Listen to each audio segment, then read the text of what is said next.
बहू की वजह से छोड़ा घर। अर्नब अपने आप को बहुत खुशकिस्मत मानता था क्योंकि उसको बहुत अच्छी पत्नी जो मिली थी। अर्नब की पत्नी शालू और उसकी माँ बहुत अच्छी बनती थी। दोनों माँ बेटी की तरह रहती थी। बहू अपनी सास से बिल्कुल बेटी जैसा ही बर्ताव करती थी। बेटी की तरह रूठ जाती थी और जिद करके अपनी बात मनवा लेती थी। अर्नब एक ही लड़का है। अर्नब के पिताजी नहीं हैं। अर्नब की आर्थिक स्थिति इतनी अच्छी नहीं है, लेकिन घर में शांति और प्यार होने के कारण वह मेहनत करके अच्छे से अपना घर चला रहा है। साथ ही माँ और पत्नी से इतना अच्छा सपोर्ट मिलने के कारण उसे बहुत मदद मिलती है। बहू और सास की इस जोड़ी की चर्चा अब मोहल्ले रिश्तेदारों में भी होने लगी है। इनकी मिसाल दी जाने लगी है। कुछ लोग जलते भी थे, कुछ कहते थे कि यह सब शुरुआत में होता है। समय थोड़ा समय जाने पर सारा प्यार खत्म और बहू अपने रास्ते और सास अपने रास्ते।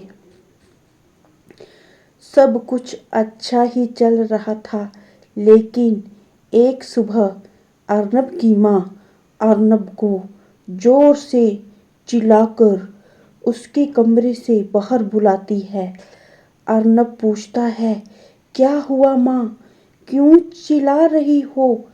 अर्नब की माँ बोलती है कि तेरी पत्नी को समझा ले, अब बस बहुत हो गया। मैं इतने दिन चुप रही, लेकिन अब मुझसे नहीं होता। वो हर बात में मुझसे जिद करती है। माँ ने शायद ही इतनी जोर से आज तक चिल्लाया होगा। इतने में बहू भी कमरे से आकर माँ से पूछती है, क्या हुआ माँ जी, आप क्यों परेशान हैं? माँ कहती है, तू चुप कर, मुझे तुझसे बात नहीं करनी है। बहू कहती, क्या हुआ, मुझसे कुछ गलती हुई है क्या? माँ बोलती है कि तू अपना यह नाटक बंद कर और मुझे अब तेरे साथ नहीं रहना है। माँ कहती है, बेटा तू मुझे गांव छोड़ा। बेटा बोलता है, वहाँ कौन है और वहाँ क्या करोगी?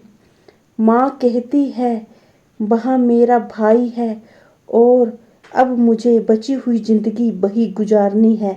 बहू बोलती है, माँ जी आप कैसी बातें कर रही हो? इस उम्र में आप वहाँ क्या करेंगी और माँ जी के पास कितने दिनों तक रहेंगी? हमसे कुछ गलती हो गई है तो बताएं।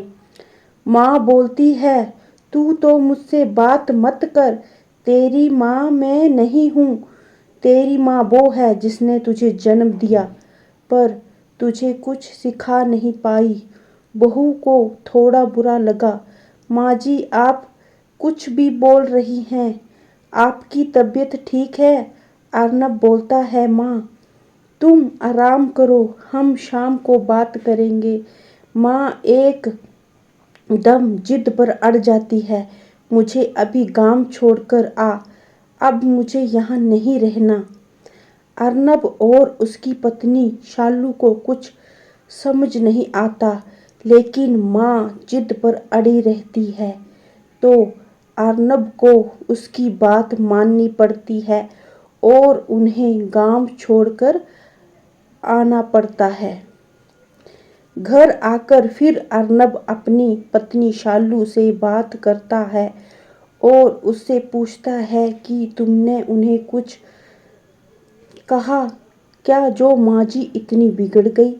शालू बोलती है, इस उम्र में अक्सर यह होता, चिड़चिड़ापन आ जाता है। हम 2 दिन बाद माँ जी को वापस ले आएंगे, आप चिंता मत करें। 2 दिन बाद फिर बेटा और बहू दोनों गांव जाते हैं। बहू को देखते ही माँ फिर से चिढ़ जाती है और कहती है, तेरी हिम्मत कैसे हुई मेरे सामने आने की? मैं मर जाऊं तब भी तू मेरे पास मत आना, मुझे हाथ मत लगाना। बहू को यह सुनकर जोर से रोना आ जाता है। वह रोते हुए कहती है कि आप यह क्या अनाप शनाप बोले जा रही हैं? मैंने ऐसा क्या कर दिया जो आप इस तरह नाराज हो गई? माँ जी वहाँ से उठकर कमरे में चली जाती है और दरवाज़ा अंदर से बंद कर लेती है। मामा जी भी उन्हें समझाते हैं लेकिन वो नहीं मानती। बेटा और बहू वापस अपने घर आ जाते हैं। शालू अपने कमरे में बैठी रोती रहती है। अर्नब भी कुछ समझ नहीं पाता है। माँ जी को गए अब 15 दिन हो गए। इतने दिन तक उनसे दूर ना बेटा रहा ना बहू। अर्नब की पत्नी उन्हें फिर गांव जाने को कहती है और कहती है जैसा मैं बोलूं वैसा वहां जाकर कहना। अर्नब जाता है और माँ को कहता है, माँ तुम्हारी बहू सीढ़ी पर से गिर गई है और 10 दिन से तुम्हें याद कर रही है। माँ एकदम से बोलती है, क्या 10 दिन? और तू अब बता रहा है? वो फटाफट तैयार होकर अर्नब के साथ वापस आती है। साथ में मामा जी भी आते हैं।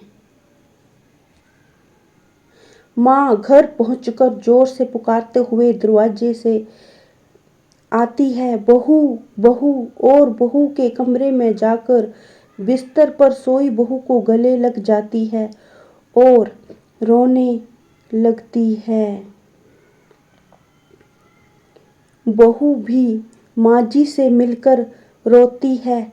फिर बहू कहती है, जब आप इतना प्यार करती हैं तो वहाँ क्यों बैठी हैं 15 दिन से?